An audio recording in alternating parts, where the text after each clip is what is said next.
Hi, I'm Chef Tammy Brawley from the Green Kitchen, and welcome to Heart of the Home. I'm going to show you guys how to make a delicious appetizer today. It's great for holiday parties. I love doing this. We're going to marinate goat cheese and serve it with a baguette. What we have here, first of all, is about a 10 to a 12 ounce log of goat cheese. We're going to put it on our serving bowl, a serving platter. The recipe you'll see actually does say to slice it. To be honest, it doesn't really matter. I usually leave it in whole in the bowl because I think it just turns out better that way. And I've got a burner over here that's on a simmer right now. And to that, I'm going to add about 3/4 of a cup of olive oil. And we're going to let that start to warm.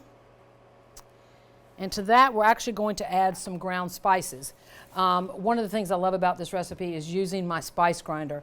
It's technically a coffee grinder, but I use it for both. And I'm going to show you guys a little trick. If you have one of these, it's wonderful.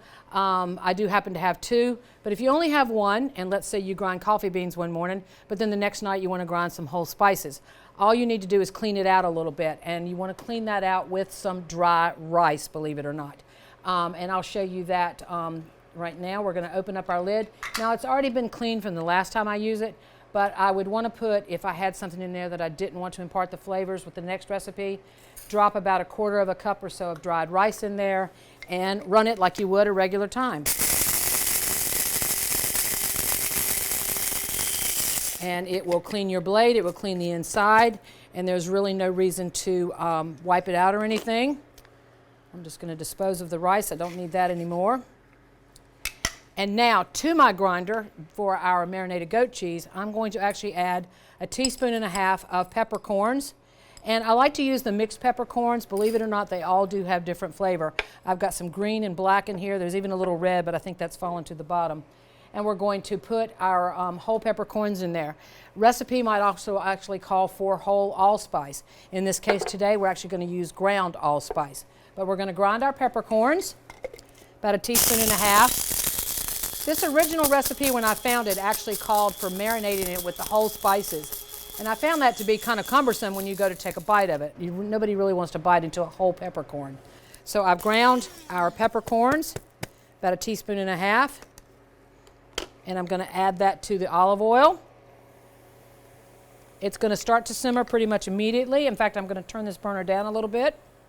And now to that, I'm going to add 1/2 teaspoon of ground allspice. Again, if I wanted to use whole allspice, that's totally fine. I would just put that in the grinder. And I already had some leftover chopped garlic and ginger from another recipe. Us chefs never throw anything away. I had this in a little container, and rather than chop up fresh, I went ahead and kept it for this recipe. And I'm going to add that to our heat.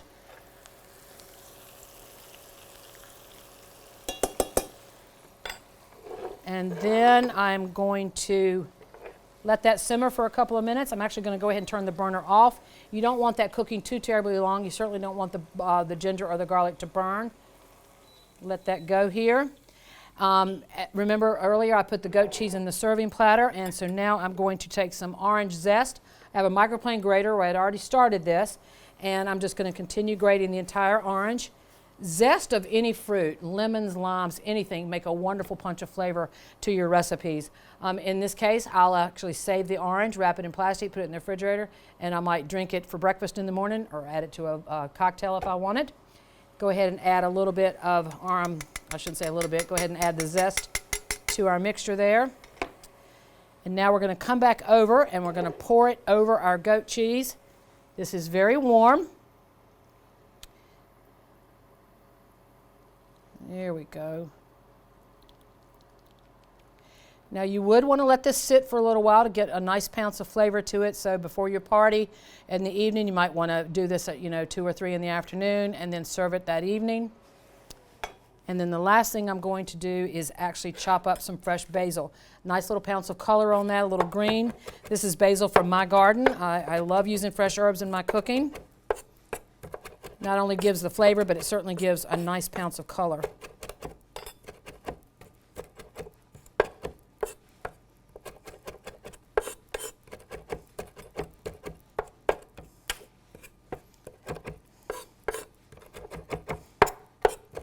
All right, so we've got a nice chop of some fresh basil there. Spread that over the top. And you can see how pretty this is, not to mention flavorful. And now our final touch would just be a chunk of a baguette. Cut it if you'd like, pull it off if you'd like, whatever you choose to eat it. I personally like a rustic. And I notice I don't have my spreader, so I'm just going to use this one knife here. Put that right over the baguette. You think I should taste this on air? I think so. I won't double dip though. All right. I absolutely love this flavor. That was delicious. I'm Tammy Brawley with Your Green Kitchen. I hope you enjoyed this recipe for marinated goat cheese. Join us next time on Heart of the Home. Recipes from the Heart of the Home can be found on the Virginia Farm Bureau website at vafb.com/recipes, as well as on Chef Tammy Brawley's website at greenkitchenrichmond.com.